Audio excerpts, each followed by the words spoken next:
Are layoffs a confession of bad management?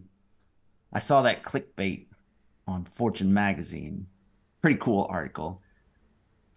The gist of it is it's a sign of bad management when you look at company performance. So I'm with that point that it's not really a sign of bad management in terms of ethics, although a lot of society would like to foist that onto companies and still carry through the old 20th century idea that companies should take care of people financially for the long term. But I'm setting that aside because the part that I love is when it comes to company performance, which is what you're paid to deliver as an executive at a company, companies do not do well according to this data and some of the people they spoke to do not do well when they have these layoffs. So it's really a sign of failure. If you look at business as a sport, it's like changing the pitcher mid-season or changing your quarterback mid-season, or if you're in racing, it's like having a tire blowout out on the track instead of replacing your tire at the pit. So if you imagine those kinds of scenarios, what do people say? You stink, man. You're not running your game right. You've got something off, or you've got confusion in your team. And it's all about that. So from my perspective, are layoffs a confession of bad management? Yes, definitely, when you look at it from the perspective of sports or the whole season of a sport. Yeah, I found two data points in that particular article really interesting. Data point number one was that a company does not actually create more value for shareholders, does not actually create greater net profits as a result of layoffs. If you look at a company that's just done a massive layoff, under the rubric of adjusting to the market, et cetera, we ramped up and now we've got to ramp down because the market's changed, versus a company like Apple that did not follow with massive tech layoffs in the same way. You see Apple being extremely profitable, retaining momentum, retaining huge cash flow, and you see companies that did massive layoffs not actually creating additional value by that saved labor cost or by putting more share value back in the pockets of investors. The second data point, that seems counterintuitive, right? But the second data point, and I know you'll have thoughts about why that is. The second data point is that the recovery time is actually more costly than any value achieved by doing layoffs. So they looked at companies that did massive tech layoffs that went back into an upswing, and the cost of sort of resetting, trying to get restarted, the opportunity cost of lost momentum was far greater than they anticipated, and the experience was one of probably the worst results of mass layoffs. Yeah, this phenomenon of recycling, recycle time is a thing across teams everywhere. Whether we're talking about sports, you hear it in experienced military commanders, where you can't have that lack of cohesion. You can't have that disruption because it makes you vulnerable. And sure enough, now we've got data, stock price data, and financial performance that kind of shows that when you have a big disruption in your organization, it starts to reverberate through and it breaks down the effectiveness of the organization. You know, I was an airline guy for a while, and when I was first in the company, I asked the question, so during peak periods, when we know there's both holidays, the year-end holidays, and the risk of bad weather, what if we priced it so that there's like a 10 or 15% capacity in the airplanes? You know, you still make the same revenue, but price per person is higher, but you leave capacity in the airplane. That way, when things go sideways, either due to mechanical issues, you got to take the plane out of service, or weather, now you can handle it. You can spread your people across the other flights. And so the answer came back, nope, you got to sell the plane out. You always got to go out 100% full. That's where and of course your rate is lower per person on average when you do that. And I was always concerned, and I did see it happen frequently, this sort of social tendency to go to the max, whether we're talking about short-term profits or airplane loads going out 100% full. And of course, we saw a huge example of that last holiday season with Southwest Airlines. For decades had earned a reputation for disciplined operations. That D word is what I think we're talking about, is discipline, holding your emotions in check while you're going through the storm. And of course, the original founding management team are not there anymore. And I think they may have slipped into the siren song of, you got to go for the maximum right now. And of course, what happened is they caught themselves without that reserve capacity. And it was a disaster. They shredded their reputation. Now, I can't imagine what it's like to be a Southwest Airlines executive right now, because your peers in the other airlines are just laughing like, how did you guys do that? Again, going back to sports, did you see that? You guys totally choked in the playoffs. How do you do this? Everyone knows that's not how you run an airline, or in this case, that's not how you run a sports team. So yeah, it is a confession, you can't deny it, of bad management when you have these cycles of layoffs. Well, yeah, I imagine it looks better on a from a short term thinking approach on a quarterly report to be selling out all of our planes than versus thinking about this, taking an aerial view and thinking about this as a total organizational net profit approach of what is the cost of the inevitable exigencies of running an airline. It's interesting that you mention emotions, because I think we sometimes create silos in our mind, that there's an emotional side of things and there's a fiscal side of things.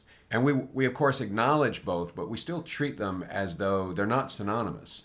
And I think one of the things this demonstrates for us is that morale is fiscal, because this article talks a bit about the effects on employee morale and the difficulty of resetting from investor perception, people dumping shares, the difficulty resetting from customer perception, customers squinching off contracts, and even from a hiring perspective, going back out in the market and trying to reset later by recruiting people. Well, you're the company that just did massive layoffs. So morale is fiscal, emotions equal profit. And I think the American company, in many ways, we deal with this a lot across this show, but I think in many ways, the American company is still finding it difficult to accept, or almost like specious touchy-feely voodoo, to accept that emotions correlate to a fiscal reality, that positive emotions, momentum, the feeling of connectedness among people and people being connected to a company actually translates into profit. And the lack of those things, or a break in any of those connections, actually translates into lower shareholder value. So you're so right. I love that, and you really put a light on that, describing that there's an emotional component to it's trust, really, because what is good discipline actually translate into? It's more steady, it's more predictable, and we as humans want to be able to depend on other businesses or other people. And so business discipline, in my opinion, translates into that trust, both from a customer perspective and also into from an employee perspective, or in everybody who's working there. And that creates sort of that steadiness of, yep, I can bank on this team. They're reliable, they're consistent. And what do we talk about in sports? Yeah, they're so consistent. I love it. They can deliver. Instead of, do you want to go with the team that's not so predictable? They tend to zigzag. So you have two things that are going wrong when you have the mass hiring and then the mass layoffs. You have the breakdown in trust that we just talked about, but then you also have the cycle time, the financial cost, literally, of having to bring people back when your business goes back into the upswing. So yeah, you're killing yourself in two ways, and it reveals, yeah, your management is bad because you're not running the business in a disciplined way. Well, the resort to alternatives to accepting this nexus of human wavelength or emotions and fiscal wavelength or business is illustrated by Zuckerberg, Facebook's Zuckerberg, of his approach of sort of wielding business abstractions. So he starts saying, "Look, this is the year of efficiency. We're trying to push efficiency. Another business abstraction, another concept that sort of takes the place of having to deal with that human wavelength, of which Facebook is not noted for, despite all of their supposed cred for being a social platform. Inevitably, they were formed as a stalking platform in a dysfunctional social environment where the human wavelength and the emotions were quite skewed. And the tone deafness of some of that leadership is consistently apparent, as it was in the last election cycle. So, we often find that we think we can say to investors, we think we can say to customers, we think we can say to employers, this is just how business is done, and then appeal to some abstraction like efficiency. But the author of this article goes on to note that almost that this is a selective use of concepts in the way, I grew up in sort of a fundamentalist religious environment where I noticed that one day we would selectively use a concept like love, peace, kindness, generosity, and then the other day use a selective concept like vengeance and anger. And it seemed to be contextual. We reach for whichever one is convenient at the time. And he's sort of pointing out in a similar way, you can feel Zuckerberg reaching for efficiency as though he just discovered it yesterday. Like, seriously, what does that imply about the last decade? Was that the decade of inefficiency for Facebook? And if so, why should we trust anything you're saying? Or why shouldn't we take our investor dollars elsewhere? And so that sort of approach leaves out the human side. And it makes me wonder why, as a key concept, we have to have such a dramatic effect when we lay people off. We are not acknowledging the relationship. And the author goes on to talk about a company that managed to do this fairly well. They had layoffs. I think they had like 9% layoffs. And but the employees themselves are saying, look, they did it right. It wasn't an email in the middle of the night. It wasn't tone deaf. We had a conversation and we understood. And it was disappointing. It's devastating for anybody because you like the people and you like your job. That emotional thing is real.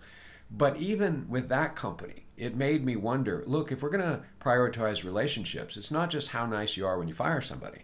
But if you're going to separate people from the company, why does that have to mean the end of the relationship? Why can't there be a permanent, ongoing relationship with people that become then consultants for you, people that you maybe tap occasionally to do some contract work, people who you might want to bring back later? Why do we immediately think I've got to dump these people and then eventually go back out and recruit in the market from scratch because I don't have a body of existing, I don't have a crew I can call? And yet every film we've seen out there, whether it's Ocean's 11 or Sneakers or The Sting with Robert Redford or whatever, is all predicated on the premise that, hey, when there's work, you call on your crew of contacts, of people can do that kind of thing, and you reach out and you start bringing those people into the fold. And some of those people do a small task for a little while, and some of those people become part of your core crew.